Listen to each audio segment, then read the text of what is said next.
Are you ready to tackle the IELTS speaking test? Because today, we're going deep into a mock test. We're going to break down a real test scenario. Yeah, we'll really get into the language that can help you get that great score. Think of it like we're your coaches for the IELTS. All right, let's just jump right in, okay? Let's pretend like I'm the one taking the test and you're the examiner. Perfect. Let's get started.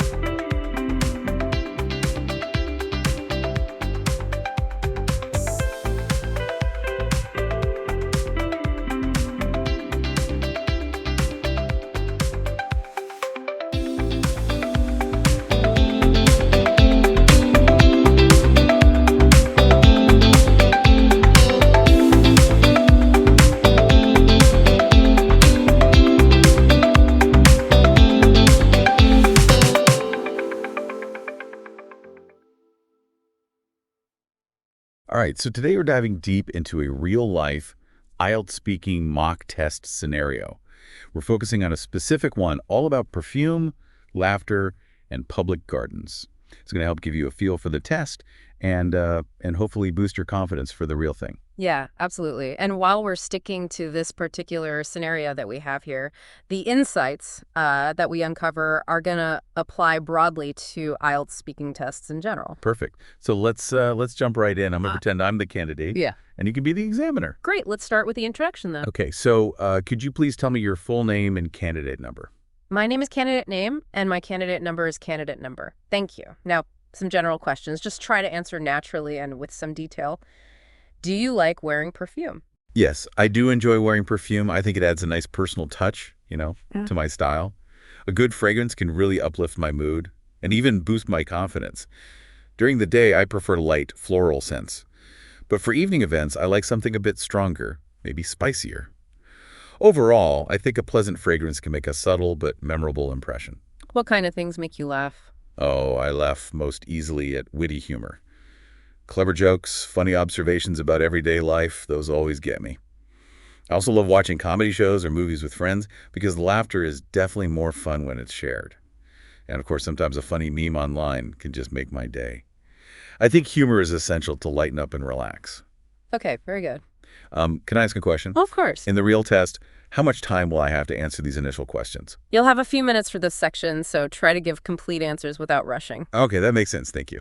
All right, now let's move on to part 2, the long turn. You will have 1 minute to prepare your response and then speak for up to 2 minutes on the following topic. Describe a public garden or park you have visited and liked. You should say where it is, what you can see and do there, why you went there, and explain why you liked it. You can make some notes if you wish. Okay, I'm going to take a minute to think about this. All right, whenever you're ready, please go ahead with your answer. Let me see. One public garden that I absolutely love is the botanical garden in my city. It's located near the city center, so it's really easy to get to, by public transport. The garden itself is quite large and has a variety of different sections, including a beautiful rose garden, a tranquil Japanese garden, and even a tropical greenhouse. When you first enter the garden, you're immediately surrounded by these vibrant, colorful flowers and all sorts of different trees. Some of them are actually quite rare, which is fascinating. There are benches scattered throughout the park, so it's a perfect spot to just sit and relax, maybe read a book, or just simply enjoy the fresh air.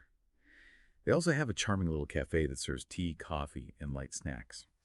I first visited the botanical garden with a group of friends on a weekend outing, and I've gone back several times since then. I just love the peaceful atmosphere. It feels like a refreshing escape from the hustle and bustle of city life. Being surrounded by nature like that is incredibly relaxing, and I always find myself learning something new about the different plants and flowers. The way the garden is laid out and landscaped almost makes you feel like you're exploring a beautiful green maze, which I find really intriguing. Thank you. Now let's move on to the discussion section, where we'll talk about some topics related to public gardens. What do you think are the benefits of having public parks in urban areas? What are your thoughts on that? Well, I think public parks in urban areas are incredibly beneficial. They provide a natural space for people to unwind, exercise, and socialize, especially in crowded cities where many people don't have gardens of their own. I mean, it's a place to enjoy nature and fresh air, which can really improve mental health by offering a calm environment away from all the traffic and noise. Parks are also ideal for community events, which can help bring people together. What do you think? Do you think people today are less interested in spending time in nature compared to the past? That's an interesting question. Yeah, I do believe that's true to some extent. Nowadays, many people spend more time indoors, especially with all the entertainment and technology available, like streaming services and video games. Busy work schedules also mean people have less free time, and it's often easier to just relax at home, right? However, there's a growing awareness of the health benefits of nature, so I think more people are now trying to reconnect with outdoor activities, especially on weekends or holidays. How can cities encourage people to visit public parks more often? Well, I think cities could promote parks by organizing more events, like outdoor concerts, yoga classes, or farmers markets, which could attract different types of people. Improving park facilities is also important. For example, adding well-maintained walking trails, playgrounds for children, and even fitness stations for adults. Cities could also raise awareness about the health benefits of spending time outdoors, possibly through social media or local campaigns. Making parks safer and cleaner would also encourage more people to visit regularly. Thank you. That is the end of the speaking test. Wow, that felt surprisingly real.